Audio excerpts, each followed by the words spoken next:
오늘 우리에게 주시는 하나님의 말씀 마가복음 2장 17절 말씀 제가 읽겠습니다. 예수께서 들으시고 그들에게 이르시되 건강한 자에게는 의사가 쓸데없고 병든 자에게라야 쓸데있느니라. 나는 의인을 부르러 온 것이 아니요 죄인을 부르러 왔노라 하시니라. 아멘. 우리 함께 인사 나눕니다. 보고 싶었습니다. 주일이 기다려졌습니다. 우리 정정희 성도님을 아주 반갑게 맞이해주시니 감사합니다. 우리는 한 가족입니다. 진짜 한 가족입니다. 아멘. 오늘 방금 읽었던 본문 여러분 자주 들었던 말씀이죠. 어렵거나 또 어색하지 않은 말씀일 것입니다. 그런데 여러분, 우리가 성경을 볼 때 유의할 점이 하나가 있습니다.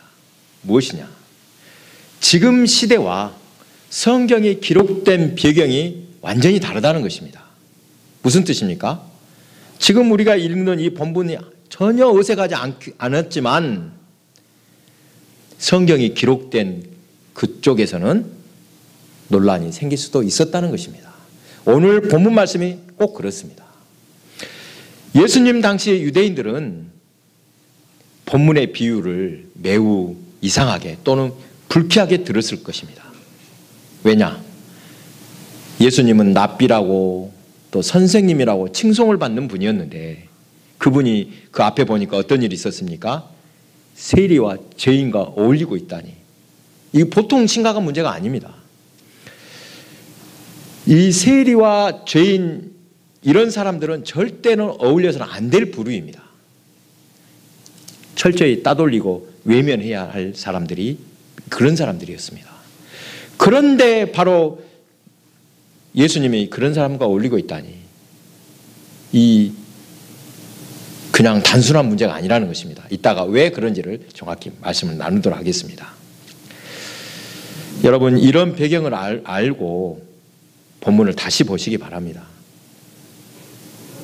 예수님의 사역에서 세리와 죄인들과 함께 식사하시는 장면 매우 중요하고 의미가 있습니다.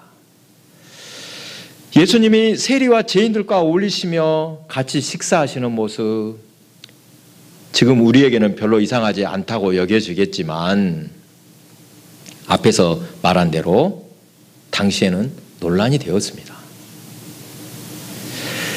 그들은 의인과 죄인, 하나님의 백성과 이방인 철저히 편을 탁 가릅니다. 인간들은 자꾸 편 가르기를 좋아합니다. 그렇죠. 똑같은 예수를 믿어도 서로 자기 편에 유리한 대로 예수님을 갖다 붙입니다. 한때 뭐 민중신학이다, 뭐 해방신학이다, 여성신학, 또 흑인신학까지 각자가 처한 상황에서 성경을 해석하고 각자 자신의 신학을 추구했습니다. 예수님을 자기 편으로 이롭게 해석한 것입니다. 이것을 옳다 그르다 말할 수는 없습니다. 예수님께서는 모든 인간의 구원자가 되어 주셨습니다. 누구라도 가르치지 않고 만나주시고 친구로 맞아주셨습니다. 예수님은 일부 사람들이 아니라 모든 사람을 위해서 하나님의 복음을 선포하셨습니다. 당연하죠.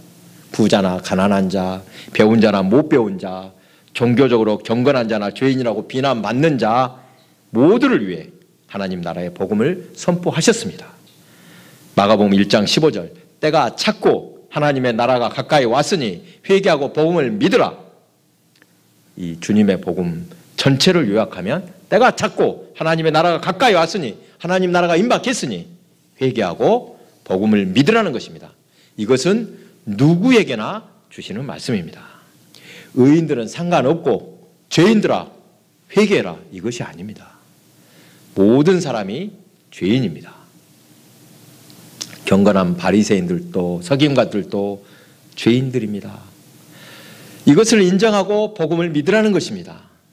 경건하고 도덕적인 사람만이 아니라 그 사람들만 가능성이 있는 것이 아니라 사회에서 죄인이라고 낙인 찍힌 사람들에게도 회개하고 복음을 믿으면 하나님의 백성이 될 수 있는 기회가 있다.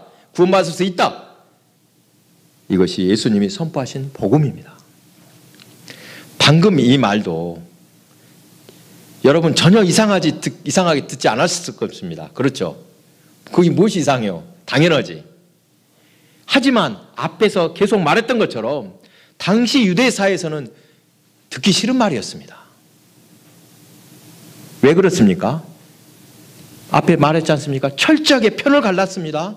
죄인과 의인으로 딱딱 나눈다고 했습니다. 죄인으로 낙인 찍혔으면 이들은 결코 하나님의 나라의 구원에 동참하지 못합니다. 너희들은 안 돼. 왜 그렇게 안 될 사람들한테 구원의 길이 열려 있다고 합니까? 듣기 싫다는 것입니다. 반면 자기들은 어떻습니까? 우리는 율법을 잘 지켰으므로 이 종말에 오는 세상에 구원을 확증해 놓았다. 스스로 자만했습니다. 나는 이미 다 구원받은 백성이야. 그렇게 믿고 있던 사람들에게 예수님의 선포 논란을 일으키기에 충분합니다. 너도 죄인이다. 종교적인 행위와 율법이나 이런 선행으로 구원받는 것이 아니다. 지금 다가오는 하나님 나라의 복음을 새롭게 듣고 자신이 죄임을 깨닫고 철저히 회개하고 복음을 믿어야 구원받는다. 이러한 예수님의 선포를 받아들이기가 쉽지 않았을 것입니다. 가진 것이 많은 자, 자신은 스스로 의인이라고 생각하는 자들은 쉽게 내려놓지 못할 것입니다. 여러분, 우리 사회를 한번 보십시오. 자, 가진 것에 따라서 세금을 매긴다고 하면은 누가 더 반발하겠습니까? 가진 재산이 많은 이들이 세금을 많이 내야 하니까 반발할 것 아니겠습니까? 종부세 들어보셨죠? 종부세, 종합부동산세의 줄임말인데 이 법은 일정 금액 이상의 부동산을 소유한 사람들에게 부과되는 세금입니다. 성경에서 땅은 누구의 것입니까? 원래 땅은 사람 것이 아니라 하나님 것이라고 분명히 말씀했습니다. 이 사상을 요즘 시대에는 토지 공개념이라고 합니다.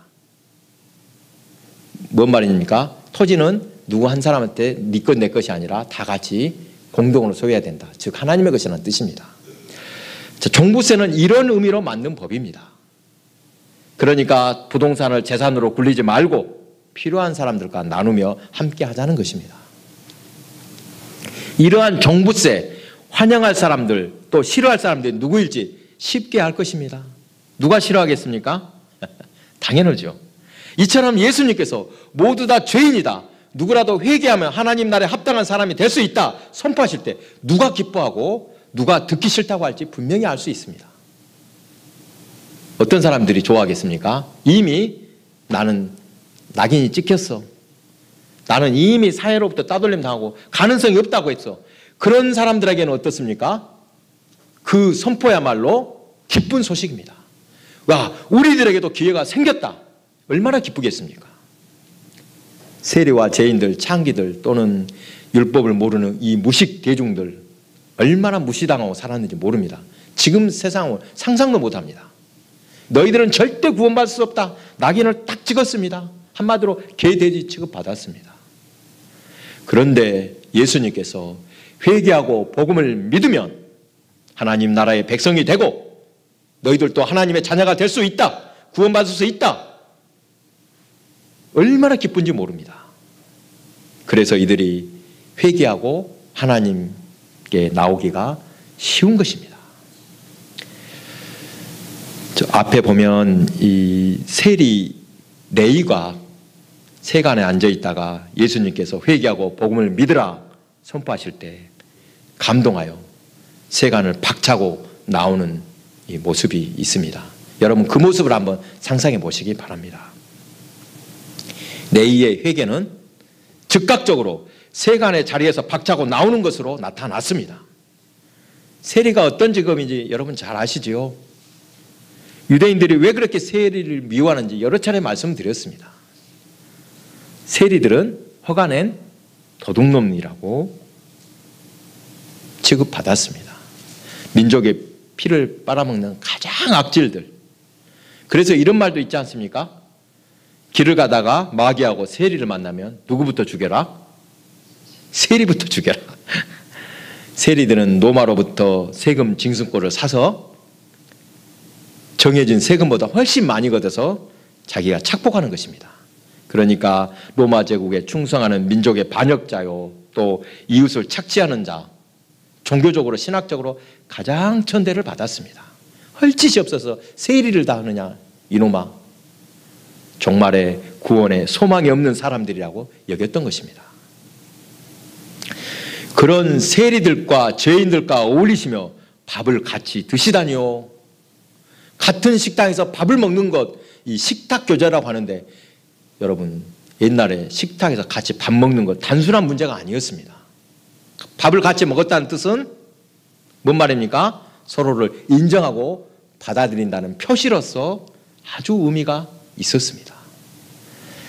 그래서 예수님께서 이들과 함께 먹고 마신다는 것, 그들을 다 받아들이고 그들을 하나님 백성으로 인정하셨던 뜻입니다. 얼마나 좋습니까? 여러분 듣기 좋으시죠? 그런데 여러분 방금 들을 때 어머 걱정되는데 이렇게 생각하셨어야 됩니다. 뭘 걱정해야 됩니까? 그걸 보기 좋아하는 사람만 있는 것이 아니라는 것입니다. 그렇죠? 제가 한번 예를 들어보겠습니다. 지금 방금 예수님이 그런 사람을 다 올려서 밥을 먹이고 같이 어울렸다는 것이 얼마나 그 당시 사람들에게 보기 싫은 장면이었는지 한번 예를 들어보겠다는 뜻입니다. 공읍내에 나갔더니 목사님이 아주 어떤 불량하게 생긴 사람들로 탁 어울리더니 술집에 들어가더라. 술집이라고까지는 해야 될지 모르겠습니다. 여러분 제가 막 불량하게 생긴 사람 어울려하고 어디 탁 들어갔다고 하십시다. 여러분 그 모습을 볼 때 기분이 어떠겠습니까? 아무렇지도 않아. 뭐 그럴 수도 있지. 그러겠습니까? 난리가 날 것입니다. 세상에 목사가 그럴 수 있냐. 금방 나쁜 소문이 날 것입니다. 지금 예수님 모습이 이와 다를 바가 없다는 뜻입니다. 오히려 더 위험한 모습이라고 하겠습니다. 거룩한 것과 그렇지 않은 것을 가르는 것이 모든 종교의 원칙입니다. 그렇죠? 더러운 것을 가까이 하면 더러워진다. 이렇게 여겼습니다. 그래서 문둥병자를 만지면 누가 더러워집니까? 만진 사람이 더러워지죠. 시체를 만지면 당연히 또 그 만진 사람이 더러워진다. 이것입니다. 죄인들과 함께 먹고 마시면 그 사람도 누가 된다? 함께 죄인이 된다. 그래서 당연히 종교적인 사람들, 바리새인과 서기관들은 예수님을 비난한 것입니다. 당신 그 사람들 어울려? 똑같은 사람이네. 당신도 더러운 사람이야. 이렇게 비난했던 것입니다. 예수님께서는 그런 비난을 잘 아시면서도 멈추지 않으셨습니다. 비난당하시면서도 하나님이 어떤 분이신지 분명히 보여주신 것입니다. 하나님께서는 인간을 사랑으로 돌보십니다. 아멘. 인간은 자꾸 편을 갈라서 따돌리지만은 하나님께서는 누구도 따돌리지 않고 다 받아주시고 사랑으로 감싸주십니다. 하나님 보시기에는 의인이나 악인이나 사실 거기서 다 거기죠. 다 죄인일 뿐입니다. 어리석게도 이것을 모르는 사람 있습니다. 하나님 앞에 의로운 사람이 누구입니까? 자신을 죄인이라고 자복하는 사람, 그 사람이 의롭다고 인정받을 뿐입니다. 끝까지 자신은 의인이라고 나는 회개할 것이 없다고 하면 구원받을 방법이 없습니다. 구원은 오로지 하나님의 은혜로만 얻을 수 있습니다. 아멘. 자신의 공로나 선행으로 구원받지 못합니다. 누구도 자기의 의를 내세울 수 없습니다. 예수님은 앞에서 말한 종교 원칙, 더러운 것과 접촉하면 스스로 더러워지는 것이 아니라 반대로 어때요? 더러운 자들이 예수님과 만나면 그들의 더러움이 깨끗해진다. 이 원칙을 말씀하신 것입니다. 이것은 방금 앞에서 말했던 다른 종교에서는 찾아볼 수 없는 새로운 원칙입니다. 이 원칙, 그러면 어떤 원리가 담겨 있습니까? 어떤 근거로 그렇게 주장할 수 있냐는 것입니다. 그 원리는 바로 하나님 나라의 사랑이 인간의 모든 죄를 덮고도 남는다는 것입니다. 아주 중요한 원리입니다. 세상이 아무리 죄악으로 가득하고 인간은 타락하여 소망이 없더라도 하나님의 크신 사랑은 그것들을 다 덮고도 남는다는 것입니다. 아무리 많은 죄라도 내가 넉넉히 은혜로 덮어줄게. 예수님께서는 바로 이 사랑으로 어떤 죄인이라도 용납하시고 함께 주셨습니다. 오늘 말씀을 묵상하다가 눈가에 이슬이 맺혔습니다. 하나님의 사랑은, 그분의 은혜는 우리의 모든 죄를 덮고도 남습니다. 우리가 분명히 알아야 합니다. 인간들이 자기들 의의 행위로 하나님 나라에 들어간 것이 아닙니다. 하나님의 절대적인 사랑에 힘입어 그 은혜로서 구원을 받습니다. 회개하고 복음을 믿으라. 예수님의 선포는 곧 그 하나님의 크신 사랑을 덧입으라는 초청인 것입니다. 우리가 하나님을 섬길 때 오해하는 것이 있습니다. 처음 예수 믿거나 아니면 또 신앙생활 오래 하다가도 이런 오해를 합니다. 하나님께는 우리에게서 뭔가 특별한 것을 요구하실 것이다, 이 생각입니다.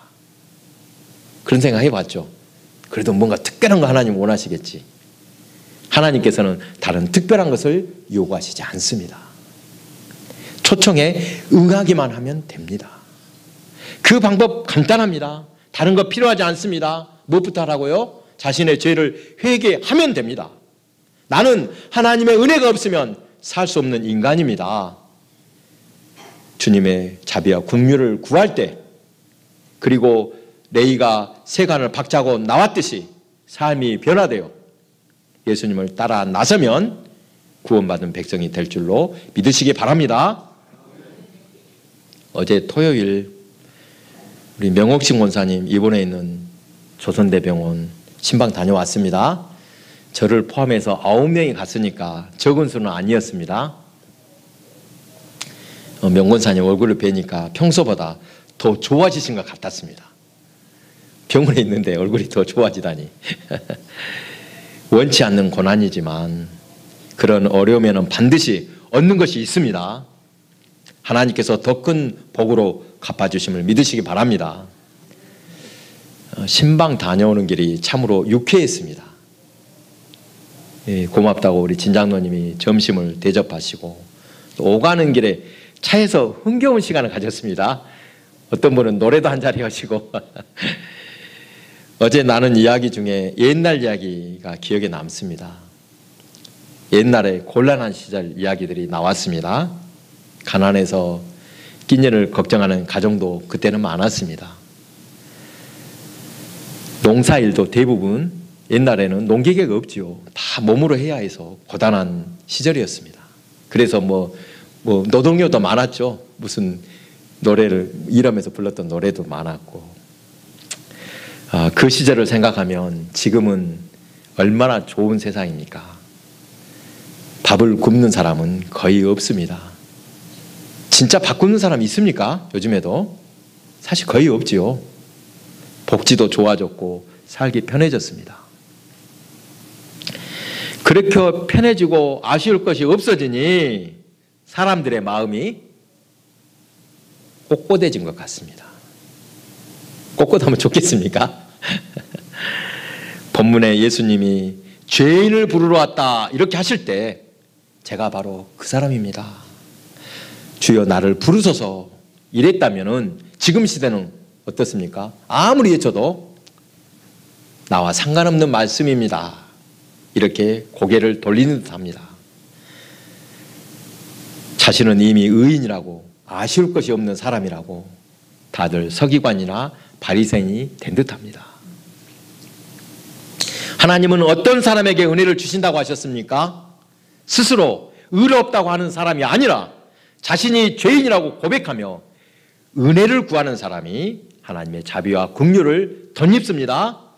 아멘. 하나님을 간절히 찾고 의뢰하는 자에게 은혜를 주시고 만나주시겠다 약속하셨습니다. 잘했다고만 복을 주시는 것이 아닙니다. 의롭다고만 칭찬받는 것이 아닙니다. 못해도 좋습니다. 죄인이라도 상관없습니다.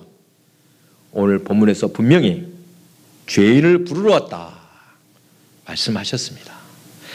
나는 하나님 은혜가 없으면 안 됩니다.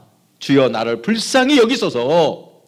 이렇게 하나님을 찾는 사람, 하나님께 안기는 사람은 누구라도 맞아주심을 믿으시기 바랍니다. 고난이 올 때, 아쉬울 때 더욱 간절히 하나님을 찾고, 그렇게 하나님을 찾을 때 하나님의 더 크신 은혜가 임하는 것입니다. 그래서 우리는 좋을 때나 굳을 때나 항상 은혜 가운데 살 수 있습니다. 사랑하는 교회 여러분, 하나님의 사랑은 어떤 죄도 다 덮고도 남습니다. 회개하고 은혜를 구하는 자가 복이 있습니다. 기쁨으로 주님께 날마다 더 가까이 가고 주님의 사랑을 맞이하는 저와 여러분 되시기 바랍니다.